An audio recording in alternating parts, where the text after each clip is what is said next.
Assalamualaikum warahmatullahi wabarakatuh. Perkenalkan nama saya Kamila Adil dari kelas Niapai. Saya di sini akan mempresentasikan hasil dari ujian praktek saya yang berjudul analisis sentimen tayangan televisi menggunakan machine learning pada algoritma Matthew Bayes. Latar belakang masalah tujuan agensi sebuah tweet yang dapat mengekspresikan sebuah perasaan atau keadaan dari pengguna Twitter. Tweet dapat mengandung sebuah opini dari penggunanya terhadap kejadian yang sudah dialaminya. Opini itu dapat dimanfaatkan sebagai penilaian bagi sebuah perusahaan atau instansi ketika menentukan ataupun memilih apakah suatu tweet mengandung sebuah opini positif atau negatif dapat diatasi dengan membangun sistem yang dapat dilakukan dengan analisis sentimen. Begitupun dengan tayangan televisi ketika menyelesaikan masalah bisa menggunakan analisis sentimen. Analisis sentimen adalah bagian dari Natural Language Processing atau NLP dan Machine Learning. Cara kerja dari sistem tersebut adalah dengan melakukan klasifikasi terhadap masalahnya. Analisis sentimen ini juga bisa digunakan untuk menganalisis pendapat orang, sentimen, evaluasi, penilaian sikap, dan emosi terhadap entitas. Tujuan dari analisis sentimen yaitu untuk mengetahui apakah sebuah objek yang diteliti dapat meningkatkan kualitasnya dan dapat memberikan umpan balik yang spesifik. Kemudian yaitu dataset yang saya gunakan yaitu dataset yang sudah ada di dalam LMS yang terdiri dari IP, sentimen, acara TV, jumlah retweet, dan teks tweet.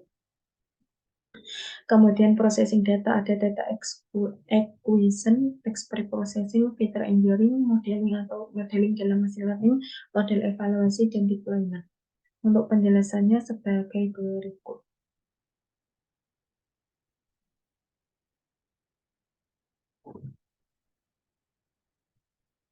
Saya langsung saja ke poin-poin intinya.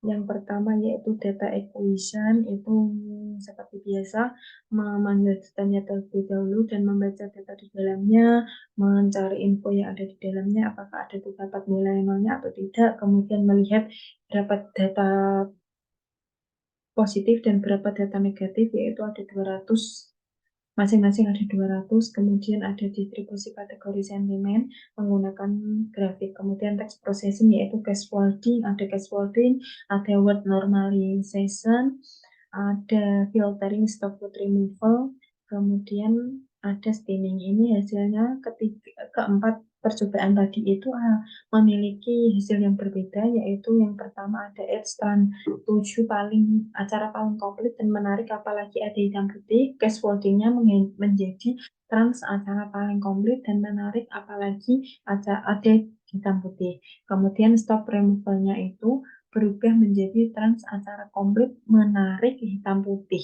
Itu menghilangkan kata paling dan kemudian stemming ini menghasilkan kata trans acara komplit tarik hitam putih menghilangkan kata mau. Kemudian teks processing ini seperti biasa melihat data yang ada di dalam dataset terlebih dahulu. Kemudian filter engineering ini memisahkan kolom filter dan target. X-nya itu data clean text dan Y-nya itu data sentimen. X-nya itu ada seperti 0, 1, 2, 3, dan seterusnya berisi undang N, Sani, Jakarta, hitam putih, memang SSK Jakarta. Kemudian Y-nya 0, 1, 2, 3, 4, dan seterusnya yang berisi positif, positif, positif, negatif, negatif, dan seterusnya. Kemudian filter extraction menggunakan big of word dan TF-ATF. Ini big of word-nya menghasilkan 0,0 dan TF-ATF-nya menghasilkan angka 0,34.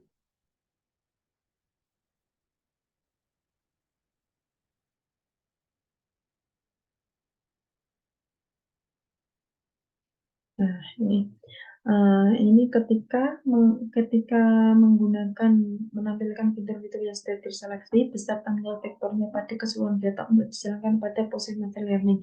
Tadi awalnya itu hasilnya DOW itu menghasilkan 0,39 sedangkan PFADF-nya 0,49 terdapat kenaikan. Kemudian modeling pada machine learning yaitu saya menggunakan model Navi Bayes. Sehingga model evaluasinya jumlah prediksi benarnya 64, jumlah prediksi salah 16, dan akurasi pengujiannya 80%.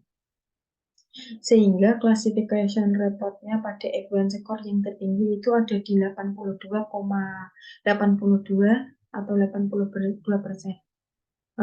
Sehingga kesimpulan rata-rata akurasi pada cross validation yaitu 0,88%. Simbol deploymentnya ini seperti memasukkan hitam putih, memberikan dampak yang berwawasan luas. Kemudian kembali lagi ke PPT.